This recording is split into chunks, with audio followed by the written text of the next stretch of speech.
ازيكم عاملين ايه الاخبار؟ النهارده هنعمل الفطير المشلتت في البيت.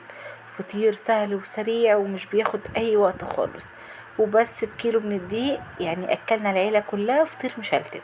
تعالوا بسم الله نبدا مع بعض ونشوف مقاديرنا، مكوناتنا وطريقتنا. بصوا، هنا انا محتاجه كيلو من الدقيق، او ممكن نص كيلو، مفيش مشكله خالص يعني حسب الكميه اللي انت تعمليها. انا هنا استخدمت دقيق الضحى، طبعا مش اعلان ولا حاجه، بس يعني دقيق الضحى معروف ان هو دقيق فاخر ونسبه استخراجه 72%، فهو كويس جدا. فانا بحبه في الفطير او في المعجنات عموما، وابيض كده يا جماعه مش غامق. حاسه ان انا عملت اعلان للمنتج سيكا بس مش مشكله. المهم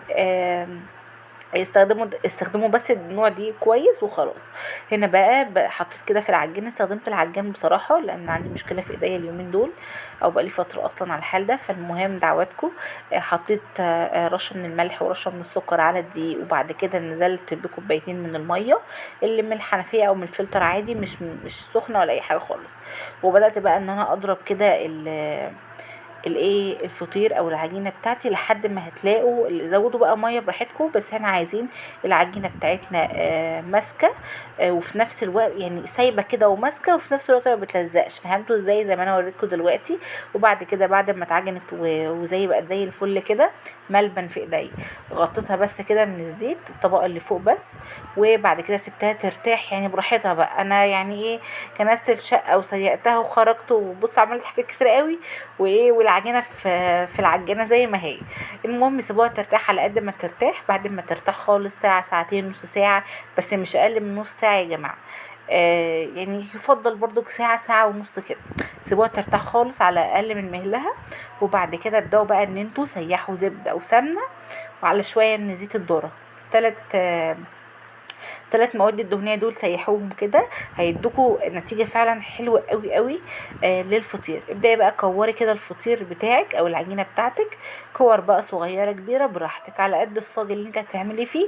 وتعالوا بقى نشوف الطريقه بتاعتنا في ترويقه توريقه ايوه توريقه الفطير. تعالوا يلا بسم الله. طبعا اللايك بيفرق معانا جدا، والكومنت الحلو بيفرق جدا في الفيديو. عايز اشوف كومنتاتكم، وعايز اشوف كمان لايكاتكم الجميله. وطبعا لو تقدروا تشيروا الفيديو شيروه. هنا بقى بدأت ان انا بعد ما خلصت التكوير الفطيرة كلها زي ما شايفين، عملت كمية محترمة. بدأت بقى ان انا احط كده عليها فوق من وشها كده من فوق شوية من الخليط المادة الدهنية اللي انا عاملاه ده، اللي هو زبدة وسمنة وزيت، علشان ما ينشفش معايا العجينة. هنا بقى جبت حط على الكاونتر كده، وحطيت المفرش ده واللي هو المفرش السيركم بتاع العجين، وبدأت ان انا انزل بالمادة الدهنية دي اللي هي زبدة وسمنة وزيت على الكاونتر او على الرخامة يعني او على المفرش. وبدأت بقى ان انا افرد كده العجينة واحدة واحدة. بصوا اول واحدة ديت يعني اتقطعت مني كده، بس عشان فعلا كنت بعملها بشد اعصاب قوي يعني، فخير. المهم التانية بقت زي الفل، والتالتة زي الفل. الصينيه او الصاج بتاعك اللي انت هتعملي فيه، ابدأي ان انت حطي كده طبقه فوق الطبقه فوق الطبقه. انا هنا بالظبط عملت 10 او 12 راق. فهمتوا ازاي؟ يعني فوق بعض. بعد كده بصوا لما تعملي 10 12 راق كده، تقومي ايه لماهم بقجه كده وقلبها على الناحيه التانية. وابدأي ان انتي بططي فطيرك كده كويس قوي وافرديه في الصينيه، وحته بقى قشطه كده فلاحي من على وش اللبن. وابدأي ان انتي امسحي بيها كده وش الفطير، ودخلي فطيرك على فرن درجة حرارته متوسطة. آه، او لو فرن كهرباء فشغليه على درجة حرارة 200 او 220. يلا دخلي الفطير بتاعك الفرن. هنا برضو عملنا فطيره كده كبيره ساده، احنا كده دلوقتي بنتكلم في الفطير الساده. تعالوا نتكلم في الفطير اللي هو ببلح او بجبنه او اي حشوه انتوا عايزينها.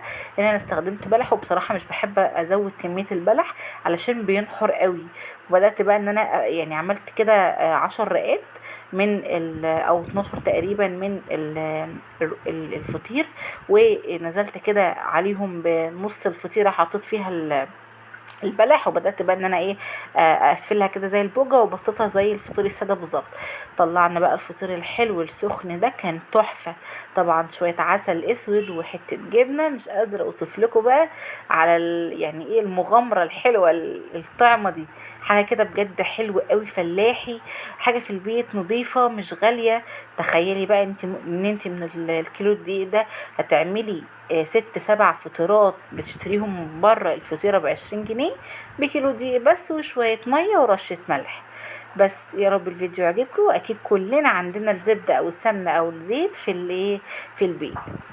طلعوا الفطير على ورق زبدة او اكياس كده من اللي هي الحرارية، او غطوه مثلا بفوطة علشان يبقى يفضل معاكي طري كده وما ينشفش، ويبقى يفضل معاكي مورق وزي الفل. شايفين الرقات تحفة، جربوه وان شاء الله يعجبكم جدا. قومي تشجعي كده وشويه دقيق واعملي بيهم احلى فطير.